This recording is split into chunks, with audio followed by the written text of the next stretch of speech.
할렐루야, 할렐루야. 네, 오늘도 말씀을 깨닫는 지혜와 응답받는 기도 요청이 우리 가운데 넘치게 되기를 소망합니다.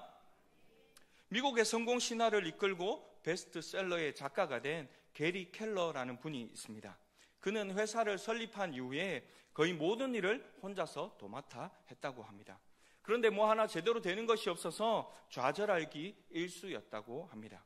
그랬던 그가 정확히 회사를 설립하고 3년이 지난 뒤에 무려 40%의 성장률을 이룬 미국에서 가장 큰 투자 회사를 일구어냅니다. 그리고 그 비결을 담은 책이 원띵이라는 책인데요. 이 책은 나오자마자 베스트셀러가 됩니다. 그리고 이 책에 그의 이야기가 기록되어 있는데요. 그가 회사를 세운 초창기 시절에 그에게는 헛된 믿음이 한 가지 있었다고 합니다. 그 믿음이 무엇이었냐 하면 모든 일은 다 나름대로의 중요함을 가지고 있기 때문에 그는 아침에 일어나면 하루 종일 내가 무엇을 해야 되는 것인가 수첩에다가 메모를 했다고 합니다. 그리고 그 수첩에 메모한 일들을 하나씩 처리해 나가면서 그의 하루 일과를 마무리 지었다고 합니다. 그런데 그 리스트들을 달성할 때마다 계속해서 일이 늘어났고 그에 따라서 일하는 시간이 계속해서 늘려갔지만 그럴수록 결과는 더욱 최악으로 치닫는 그야말로 악순환의 연속이었다고 합니다. 결국은 그가 절벽 끝에 다다랐을 때에 그는 한 가지를 결정하게 되죠. 그 결정이 무엇이었냐면 다 이 리스트에 있는 모든 것들을 지워버리고 가장 중요한 것 한 가지만 남겨놓고 본질적으로 가장 중요한 그것만을 어떻게든 해보려고 했다라는 것입니다. 그리고 그렇게 3년의 시간이 지나고 나서야 그는 깨닫게 된 것이죠. 성공은 누가 더 많은 것을 때려잡느냐 하는 두더지 게임이 아니라 누가 단 하나를 넘어뜨릴 수 있느냐 하는 도미노 게임이라는 것이죠. 한번 넘어지기 시작하면 멈출 수 없는 이 도미노처럼 성공도 순차적으로 계속해서 일어나는 것이었습니다. 물론 이것을 깨달았다고 해서 삶이 하루아침에 달라지지는 않았던 것이죠. 당장 다음날 아침에 눈을 뜨면 그의 눈앞에는 일이 가득히 쌓여 있었습니다. 어느새 다시 그는 늪에 빠져있는 일상으로 돌아가고 말았습니다. 그러나 그가 끝까지 해냈던 것은 그가 가장 중요하다고 생각했고 가장 해야 될 것이라고 생각했던 이 한 가지 일을 포기하지 않고 꾸준히 해나갔다는 것이죠. 그럴수록 이 한 가지에 더욱 집중했다라는 것입니다. 우선된 본질에 집중해서 그 한 가지 일을 해냈던 것입니다. 가장 중요한 이 한 가지를 잘 해내려면 다른 모든 것은 더 수월해지거나 그냥 할 필요가 없어진다는 것이죠. 그래서 그는 이 한 가지를 찾아 집중하고 온 힘을 다하라고 그의 책에서 우리에게 이야기해 줍니다. 그리고 그것을 찾기 위해 스스로 어떤 질문을 해야 하며 어떻게 습관화하고 삶의 부분에 적용할 수 있는지에 대해서 이야기해 주고 있습니다. 자, 그렇다면 우리가 전력을 다해서 집중해야 할 가장 중요한 본질은 무엇일까요? 우리의 인생 속에서 찾고 구해야 할 이 단 한 가지가 과연 무엇일까요? 여러분은 무엇을 구하고 무엇에 집중하며 살고 있으신가요? 오늘 우리가 함께 살펴볼 이 시편 27편은 우리에게 그것을 알려주고 있습니다. 시편 27편은 다윗의 시입니다. 다윗은 자기 인생에 있어서 가장 절실하게 찾고 갈망해야 될 그 한 가지에 대해서 정확하게 알고 있었던 사람이었습니다. 그리고 그의 인생은 놀랍도록 이 한 가지 열망을 향해서 집중되어 있었다라는 것이죠. 우리가 무엇을 소원하고 무엇을 갈망하는가? 내 평생에 한 가지 소원을 말하라고 했을 때에 그 소원을 가만히 들여다보면 우리가 어떤 사람인지 알 수 있게 됩니다. 어떤 것에 끌려가고 무엇에 지배당하는 인생을 사는 것인지 확인할 수 있다라는 것이죠. 자, 그렇다면 다윗 평생의 삶을 지배했던 것은 무엇일까요? 다윗은 한 가지 소원, 그것을 가지고 있었습니다. 그것이 무엇이었을까요? 그것은 오늘 본문 4절에 우리에게 이야기해주고 있는데요. 우리 본문 4절 말씀을 한 목소리로 같이 한번 읽어보았으면 좋겠습니다. 함께 읽겠습니다. 내가 여호와께 바라는 한 가지 일, 그것을 구하리니 곧 내가 내 평생에 여호와의 집에 살면서 여호와의 아름다움을 바라보며 그의 성전에서 사모하는 그것이라. 아멘. 여기서 내가 주님 앞에 한 가지 일을 구한다라고 했는데 이것은 히브리어로 아하트라는 목적어를 사용하고 있습니다. 히브리어에서 목적어는 동사나 주어 뒤에 사용되어지는 것이 보통인데요. 그런데 오늘 이 본문에서는 이 아하트라는 목적어를 어디다 사용하느냐 하면 제일 먼저 이 아하트라는 목적어를 사용하고 있습니다. 왜 그럴까요? 이 한 가지 일이 너무나도 중요하기 때문에 제일 먼저 중요하다라고 이야기해주고 강조하고 있다라는 의미입니다. 여러분 혹시 이상형 월드컵이라는 게임 아시나요? 네, TV를 보신 분들은 아실 것이고 모르시는 분은 설명을 들으면 또 이해가 되실 것입니다. 토너먼트 방식으로 주제에 맞추어서 자신이 더 선호하는 것을 골라서 최종적으로 가장 좋아하는 것이 무엇인지를 찾아내는 게임입니다. 이것이 점점 발전하면서 처음에는 이상형이라고 해서 인물에 대한 것에 대한 게임으로 만들어졌는데 그것이 음식도 되고요, 영화가 되기도 하고요, 노래가 되기도 하고요, 여러 가지 상황 등의 다른 분야에서의 취향을 고르는 월드컵도 생겨나게 되었다고 합니다. 자, 쉽게 설명을 해드릴게요. 여러분 짜장면이 좋으십니까? 짬뽕이 좋으십니까? 네, 짬뽕 좋으신 분도 있고 짜장면이 좋으신 분도 있을 거예요. 한 가지를 선택하셨죠? 그 다음에 또 묻습니다. 후라이드 치킨이 좋으십니까? 양념 치킨이 좋으십니까? 네, 저한테 얘기 안 하셔도 됩니다. 그냥 이렇게 본인 스스로 한번 대답해 보시면 좋겠고요. 또 물냉면이 좋으십니까? 비빔냉면이 좋으십니까? 또 김치찌개가 좋으신지 된장찌개가 좋으신지 물어볼 것입니다. 보통 이것을 32가지 정도의 메뉴를 놔두고 이게 두 개씩 이렇게 토너먼트 방식으로 올라가서 결국에는 이 대결이 끝난 후에 가장 좋아하는 것 한 가지를 선정해내는 게임입니다. 여러분 이것이 아무리 장난스러워 보이고 쉽고 간단하게 대답을 할 것 같지만 가만히 해보면 대답하기가 너무 힘든 것 같아요. 왜냐하면 김치찌개도 좋아하고 된장찌개도 좋아하다 보니까 무엇을 선택할 것인가 잘 고를 수 없게 되더라는 것이죠. 그리고 가장 좋아하는 유일한 것에 도달하는 것은 결코 쉽지가 않습니다. 또 그것이 유일한 것이 되기 위해서는 아주 절대적인 것이 되어야 하고 다른 그 어떤 것은 이 유일한 것에서 절대적으로 하위에 있어야 된다는 것입니다. 자, 그런데 다윗이 지금 하나님 앞에 구하는 절대적인 한 가지가 있다라고 선언하고 있는데요. 그것이 무엇이라고 합니까? 그것은 바로 내 평생에 여호와의 집에 살면서 여호와의 아름다움을 바라보며 그의 성전에서 사모하는 그것이다 라고 말하고 있다라는 것이죠. 여러분 오늘 시편 27편의 4절 말씀만 보면 너무나도 낭만적이고 아름다운 고백처럼 보입니다. 그런데 이 시편 27편의 배경을 보면 그의 고백이 이런 아름다운 고백일 수 없다라는 것을 발견할 수 있게 되죠. 시편 2편의 배경은 두 가지로 우리 추측해 볼 수가 있는데요. 사무엘하 21장에 나오는 블레셋 장수 중에 거인족 장수가 있었습니다. 이스비브놉이라고 하는 장수가 있었는데요. 그와의 전쟁 상황이 대치했을 때에 이 시편을 썼다라는 이야기가 있고요. 또 한 가지의 추측은 무엇이냐면 다윗의 아들 압살롬의 반역에 당시에 쓰여졌던 시라고 추정하기도 합니다. 그러니까 그가 3절에서 고백하고 있는 것처럼 군대가 그를 대적하여 진을 치고 전쟁이 일어나 그를 치려고 하는 이 상황이었다라는 것이죠. 그러한 상황 가운데서 그가 구하는 것은 자신의 목숨을 살려주십시오. 이 군대의 압박으로부터 피할 수 있도록 도와주십시오. 그리고 나의 아들이 반역해왔지만 내가 이 상황을 잘 마무리하고 다시 예루살렘으로 돌아가 왕권을 회복할 수 있게 해주십시오라고 하는 기도가 아니라 여호와의 성전에 살면서 하나님의 아름다움을 바라보고 그를 사모하고 찬송하고 예배하는 것이 저의 한 가지 소원입니다라고 고백했다라는 것이죠. 그의 이 상황은 너무나도 위급하고 긴박한 상황이었습니다. 당장 원망과 불평과 비탄이 터져 나와야 하는 이 상황 속에서 정작 다윗이 구한 것은 하나님을 사모하고 하나님을 예배하고자 했다라는 것이죠. 그의 왕위는 위태로웠고 그의 생명은 경각에 달려 있었습니다. 그런데 어째서 다윗은 그의 인생에 당면한 그 수많은 문제들을 뒤로하고 이 한 가지에 몰두하고 있는 것일까요?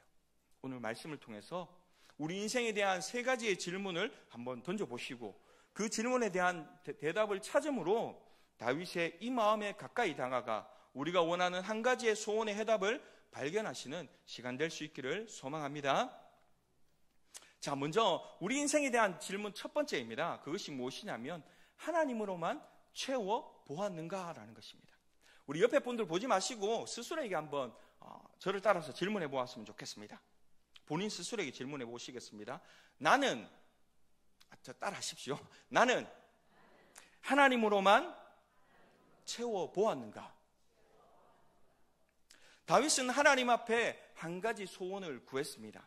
많은 이들이 이 고백에 마음을 실어보지만 이 고백의 전제를 깨닫지 못하면 결코 이 고백에 도달할 수가 없습니다.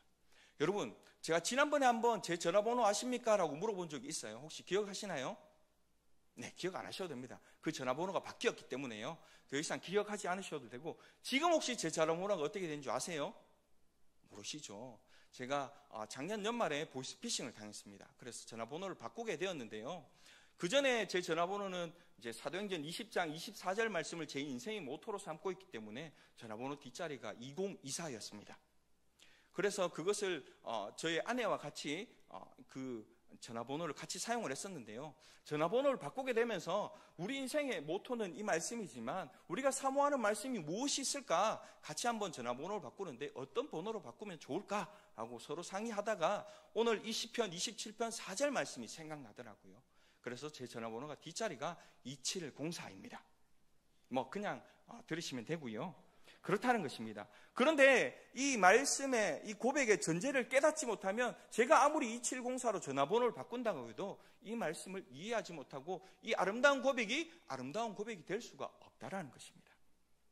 다윗이 이 한 가지 소원에 그의 마음을 다 담아낼 수 있었던 것은 하나님을 향한 깊은 신뢰와 확신을 가지고 있었기 때문입니다. 그것이 본문 1절에 잘 표현되고 있는데요. 우리 1절 말씀도 함께 읽어보도록 하겠습니다. 1절 말씀 함께 보시겠습니다. 여호와는 나의 빛이요 나의 구원이시니 내가 누구를 두려워하리요. 여호와는 내 생명의 능력이시니 내가 누구를 무서워하리요.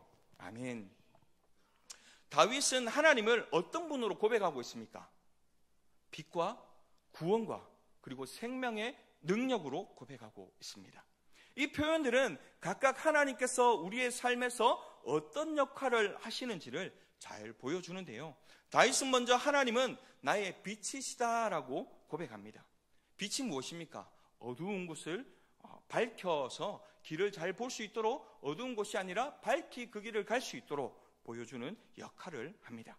예를 들어서 길을 가다가 갑자기 불이 꺼져서 캄캄한 어둠 속에 있을 때에 우리에게 무엇이 필요합니까? 빛이 필요하겠죠. 빛이 있어야지만 우리가 어디로 가야 할지 알 수 있기 때문이죠. 마찬가지로 우리 인생에서 어두운 순간들이 올 때에 하나님은 우리의 빛이 되어 주십니다. 우리가 무엇을 해야 할지 어디로 가야 할지 알지 못할 때에 하나님께서 우리의 길을 밝혀 주신다는 것이죠. 또한 우리가 삶에서 혼란스럽고 어디로 가야 할지 모를 때에 하나님께서 빛이 되어 주신다는 것을 믿어야 할 줄로 믿습니다. 그리고 다윗은 하나님을 나의 구원이시다라고 고백하고 있어요. 구원은 우리가 위험을 처했을 때에 그곳에서 구해주는 것입니다. 다윗은 자주 군사적인 위협과 어려움 속에서 살아갔습니다. 그런 위기 속에서 그는 하나님을 향해 하나님만이 나를 구원하신다라고 믿음으로 고백했다라는 것이죠. 여기서 구원은 단지 외적인 위협에게서만 구하는 것을 말하는 것은 아닙니다. 우리가 삶에서 느끼는 두려움, 죄책감, 그리고 절망, 외로움에서 하나님께서 우리를 구원하신다는 것을 말합니다. 하나님은 우리가 아무리 힘들어도 우리를 구해주시고 우리의 마음을 위로해 주실 수 있는 분이시죠. 우리가 어떤 어려움을 겪고 있든지 하나님이 우리의 구원이 되어주신다는 사실 또한 믿을 수 있기를 소망합니다. 또한 다윗은 하나님은 나의 생명의 능력이시다라고 고백하는데요. 여기서 능력에 해당하는 히브리어는 마오즈라는 단어를 사용하고 있습니다. 그런데 이 단어는 피난하다라는 의미의 우주에서 파생된 단어인데요. 그래서 여기에서 능력은 일반적으로 무슨 의미를 가지고 있느냐 하면 안전한 장소, 피난처를 의미하는 것입니다. 그러니까 생명의 능력이라고 하는 것은 생명의 피난처가 되신다라는 것을 알 수 있다라는 것이죠. 그런데 피난처는 무엇입니까? 우리가 위기 상황에서 안전하게 숨을 수 있는 장소를 말해줍니다. 예를 들어 폭풍이 몰아칠 때에 우리가 안전한 곳으로 피할 수 있는 것처럼 하나님은 우리에게 그런 안전한 피난처가 되어 주신다는 것입니다. 다윗은 전쟁과 고난 속에서 하나님을 피난처로 삼았습니다. 우리는 때때로 삶의 어려움이나 두려운 상황 속에 있을 때에 세상의 모든 것에 의지하려고 할 수도 있습니다. 그러나 세상의 어떤 것도 우리가 겪는 고통과 문제를 해결해 줄 수 없습니다. 그럴 때에 하나님만이 우리의 진정한 유일한 피난처가 되어 주신다는 것입니다. 우리가 힘들고 두려운 상황에 처했을 때에 하나님께서 하나님께 피할 수 있다는 사실을 여러분이 믿고 그분을 의지하며 살아갈 수 있기를 소망합니다. 그런데 우리는 지금 무엇으로 우리의 삶을 채우고 있습니까? 하나님만으로 우리의 마음을 채우고 있습니까? 우리가 어려움을 겪을 때 우리의 무엇이 우리에게 의지가 됩니까? 세상의 것들입니까? 사람들입니까? 돈입니까? 다양한 것들이 우리의 마음을 채우려고 할 때가 있습니다. 그러나 하나님만이 우리의 진정한 빛이요 구원이시요 피난처가 되어지는 줄로 믿습니다. 하나님은 우리가 무엇을 필요로 하든지 그 모든 것을 채워주실 수 있는 분이십니다. 그렇습니다. 우리의 삶이 하나님으로만 채워질 때에 우리는 두려움 없이 하나님을 의지할 수 있는 것이죠. 하나님께서 우리에게 빛이 되어 길을 밝혀주시고 구원이 되어 우리를 구해주시며 피난처가 되어 우리를 보호해 주신다는 이 사실을 기억하며 믿음으로 살아가시기를 바랍니다. 사랑하는 성도 여러분, 하나님만이 우리의 삶을 온전히 채울 수 있는 분이십니다. 우리가 겪는 어려운 순간, 위기의 순간에 하나님만을 의지하고 하나님만을 우리의 빛이요 구원이시요 피난처로 삼을 때에 우리는 두려움 없이 살아갈 수가 있습니다. 하나님께서 우리의 모든 필요를 채워주시고 우리를 지켜주신다는 믿음으로 살아가는 저와 여러분 될 수 있기를 소망합니다. 자, 두 번째로 우리가 살펴볼 인생에 대한 질문은 하나님만이 목적이 되는가입니다. 스스로에게 한 번 더 물어보시겠습니다. 나는 하나님만이 나의 목적이 되는가? 여러분의 인생의 목적은 무엇입니까? 오늘 본문 4절에서 다윗은 매우 중요한 고백을 하고 있는데요. 우리 4절 말씀도 같이 한번 읽어보시겠습니다. 함께 읽겠습니다. 내가 여호와께 바라는 한 가지 일, 그것을 구하리니 곧 내가 내 평생에 여호와의 집에 살면서 여호와의 아름다움을 바라보며 그의 성전에서 사모하는 그것이라. 아멘. 여기서 중요한 것은 다윗이 여호와의 집에 살며라고 말하는 부분인데요. 여기서 여호와의 집은 단순히 하나님이 거하시는 성전만을 의미하지는 않습니다. 그것은 하나님과의 친밀한 관계, 하나님이 거하시는 곳에서 하나님과 함께하는 삶을 의미합니다. 다윗은 자신이 원하는 것이 무엇인지 분명히 말하고 있어요. 그의 삶의 가장 큰 목적은 하나님과 가까이 있는 것, 하나님을 경험하는 것, 하나님과 깊은 관계를 맺는 것이라고 말하고 있습니다. 이 말씀을 통해 우리는 우리의 삶의 목적을 다시 한번 돌아보아야 할 것입니다. 여러분에게 인생에서 가장 중요한 게 무엇이라고 생각합니까? 우리의 목적이 무엇입니까? 직장, 학업, 가정, 돈, 명예, 성공 등 여러 가지 목표가 있을 수가 있습니다. 이 모든 것이 중요하지 않다라고 말할 수는 없지만 그것들이 우리 삶의 궁극적인 목적이 되어서는 안 된다는 것이죠. 오늘 우리는 다윗처럼 우리의 삶의 궁극적인 목표를 하나님을 향한 열망, 하나님을 바라보는 삶에 두어야 한다는 것입니다. 그렇다면 다윗이 가진 하나님을 향한 열망이 무엇일까요? 그것은 하나님과의 친밀한 관계였습니다. 그는 하나님을 가까이에서 보고 하나님을 예배하며 하나님과 함께 살기를 원했습니다. 그가 원하는 것은 단순히 하나님의 복을 받는 것이 아니라 하나님의 임재 속에 거하는 것이었습니다. 그는 다른 그 어떤 것보다 하나님과의 관계가 가장 중요하다라고 고백하고 있다라는 것이죠. 우리도 하나님을 향한 열망을 가지고 하나님과의 관계가 우리의 삶의 중심이 되도록 해야 할 것입니다. 그리고 다윗은 여호와의 아름다움을 바라보는 것이라고 말하고 있습니다. 하나님을 바라보는 삶의 중요성을 강조하고 있다는 것이죠. 여러분은 무엇을 보며 살고 있습니까? 저도 때로는 이곳에 나와 예배 드릴 때 외에 세상에 나가서 그리고 세상 가운데 있을 때에는 하나님을 바라보기보다는 그냥 세상적인 성공, 사람들이 말하는 성공, 사람들이 이야기하는, 세상이 이야기하는 그 무엇을 바라보며 살 때가 참 많이 있었던 것 같습니다. 저도 이곳에서 이것을 이야기하기가 부끄럽지만 정말 하나님을 바라보며 살아야 할 텐데 그렇게 살지 못하고 있는 우리의 모습을 발견할 때가 있다는 것이죠. 하나님을 바라본다는 것은 하나님을 깊이 묵상하고 그분의 성품과 일하심을 기쁘게 생각하며 하나님을 인격적으로 경험하며 그분과 동행하며 살아가야 한다는 것입니다. 우리가 하나님을 바라본다는 것은 단지 눈으로 보는 것을 이야기하는 것이 아닙니다. 우리의 마음과 삶을 하나님께 집중시키는 것을 말하는 것입니다. 우리가 하나님을 바라볼 때에 우리의 삶은 점점 하나님을 닮아가게 되고 하나님이 주시는 평안과 기쁨을 누리게 되는 것입니다.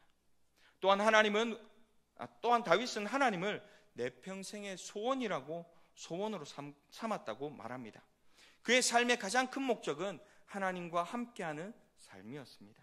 우리의 삶도 마찬가지로 하나님이 우리의 중심이 되어야 할 줄로 믿습니다. 자, 그렇다면 우리는 우리의 삶의 목표를, 우리의 삶의 목적을 어디에 두고 있느냐라는 것이죠. 우리는 지금 하나님을 삶의 목표로 삼고 있습니까?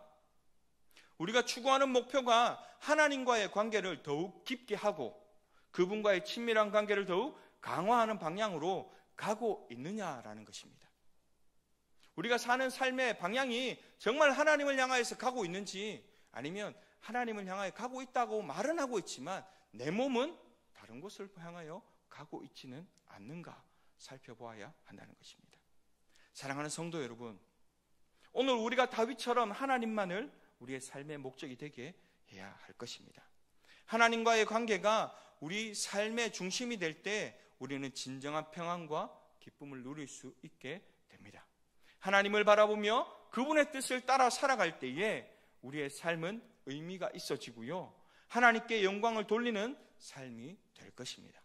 하나님을 향한 열망이 우리의 삶을 인도하며 그분만을 우리의 삶의 목적으로 삼고 믿음의 길을 걸어가시는 저와 여러분 될 수 있기를 소망합니다. 이제 마지막으로 살펴볼 우리 인생에 대한 질문은요, 하나님께 최선을 드려보았는가라는 것입니다. 한 번 더 따라 하실까요? 나는 하나님께 최선을 드려보았는가? 오늘 본문 6절에서 다윗은 하나님께 대한 감사와 찬양의 마음을 표현하고 있습니다. 그는 하나님께서 자신을 구원하시고 보호하신 것에 대해 깊은 감사와 기쁨을 느끼며 이렇게 고백을 하죠. 우리 6절 말씀도 같이 한번 읽어보시겠습니다. 함께 보시겠습니다. 이제 내 머리가 나를 둘러싼 내 원수 위에 들리리니 내가 그의 장막에서 즐거운 제사를 드리겠고 노래하며 여호와를 찬송하리로다. 아멘. 이 말 속에서 하나님께 드리는 최선의 예배와 헌신이 담겨 있습니다. 다윗은 하나님께 최선을 다해 찬양하고 예배하는 삶을 살겠다고 다짐하고 있다라는 것이죠. 그런데 우리의 모습을 한번 돌아보십시오. 우리는 하나님을 믿고 따르면서 우리의 예배와 헌신을 어떻게 드리고 있습니까? 하나님께 드리는 우리의 예배와 삶이 최선이 되어야 한다는 것을 오늘 다시 한번 생각해 보아야 할 것입니다. 자, 그렇다면 하나님께 드리는 최선의 예배는 어떤 모습일까요? 하나님께 드리는 최선의 예배란 마음과 정성을 다해 드리는 예배입니다. 그리고 삶으로 드리는 예배여야 합니다. 또한 감사와 찬송을 드리는 예배여야 할 것입니다. 다윗이 드린 예배는 단지 입술로 하는 찬양이나 노래가 아니었습니다. 그가 말하는 찬송은 그의 마음을 다해 진심으로 하나님께 드리는 예배였다라는 것입니다. 하나님은 우리가 예배할 때에 우리의 마음과 정성을 보십니다. 우리가 하나님께 드리는 예배가 형식적이고 습관적일 때도 물론 있습니다. 하지만 하나님은 우리의 마음을 보고 계신다는 것 여러분이 아셔야 합니다. 예배는 하나님께서 받으시는 진정한 마음의 고백과 헌신이 있어야 한다는 것이죠. 우리가 하나님을 향한 마음과 정성을 다해 드릴 때에 하나님께서는 기쁘게 받으시고 그 예배 속에서 우리에게 은혜를 베풀어 주실 것입니다. 여러분, 오늘 어떠한 마음으로 이 자리에 앉아 계십니까? 그저 시간이 되었고 정해졌기 때문에, 그리고 어쩔 수 없이 체면 때문에 이 자리에 나와 있지는 않습니까? 그렇다면 우리의 마음을 한번 돌아보시고 우리의 마음을 한번 돌이켜서 우리의 마음과 정성을 다해 하나님 앞에 예배드릴 수 있기를 간절히 소망합니다.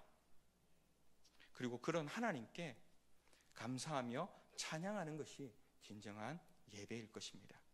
우리의 삶 속에서 하나님의 은혜와 사랑을 잊지 않고 그분께 감사하는 마음을 가지고 살아가는 것이 최선의 예배입니다. 우리가 하나님께 감사할 때 그 감사가 우리의 찬양과 예배로 이어져야 합니다. 하나님께서 우리에게 베풀어 주신 모든 은혜에 대한 감사의 마음을 표현할 때 우리의 예배는 하나님께서 기뻐하시는 예배가 될 것입니다. 사랑하는 성도 여러분, 하나님께 드리는 최선의 예배는 마음과 정성을 다해 드리는 예배입니다. 우리의 일상 속에서 하나님을 예배하며 감사와 찬송으로 하나님께 영광을 돌리는 삶을 살아야 하는 것입니다. 하나님께 드리는 우리의 예배가 진정한 마음의 고백과 헌신이 될 때에 하나님은 우리의 예배를 기쁘게 받으시고 우리에게 풍성한 은혜를 부어 주실 것입니다. 그 풍성한 은혜를 기대하시고 사모하시면서 우리의 삶으로 최선을 다해 감사와 찬송의 예배를 드리는 저와 여러분 될 수 있기를 소망합니다. 이제 말씀을 맺고자 합니다. 오늘 우리는 본문의 말씀을 통해 다윗의 한 가지 소원에 대해서 알아보았습니다. 다윗은 인생에서 가장 중요한 것이 무엇인지 분명하게 고백하고 있습니다. 그의 한 가지 소원은 바로 하나님과의 깊은 관계였습니다. 그가 바라는 것은 하나님이 주시는 빛과 구원과 피난처가 되시는 그 삶을 살아가는 것이었고, 하나님을 목적 삼고 그분께 최선을 다해 예배하는 것이 그의 삶의 유일한 목적이었다라는 것입니다. 이제 우리는 우리의 삶을 돌아보며 우리가 다윗처럼 하나님만을 향한 한 가지 이 소원을 가지고 살고 있는지 한번 생각해 보시고, 만약 그렇게 살고 있지 못하다면 이제 우리의 삶을 돌이켜 하나님으로만 우리의 삶을 채우고 하나님만을 우리의 목적 삼으며 하나님께만 최선을 다해 예배하는 삶을 살아가시길 소망합니다. 다윗처럼 우리의 한 가지 소원이 하나님과의 관계 속에서 충만하게 이루어질 때에 우리의 삶은 하나님이 기뻐하시는 모습으로 변화되어질 것입니다. 그래야 하나님만을 향한 이 한 가지 소원이 우리의 삶을 이끌어가며 그 소원이 이루어지는 놀라운 은혜와 축복을 경험하시는 저와 오늘 이 자리에 함께한 우리 경산교회 모든 성도님들의 삶이 되시기를 간절히 소망합니다.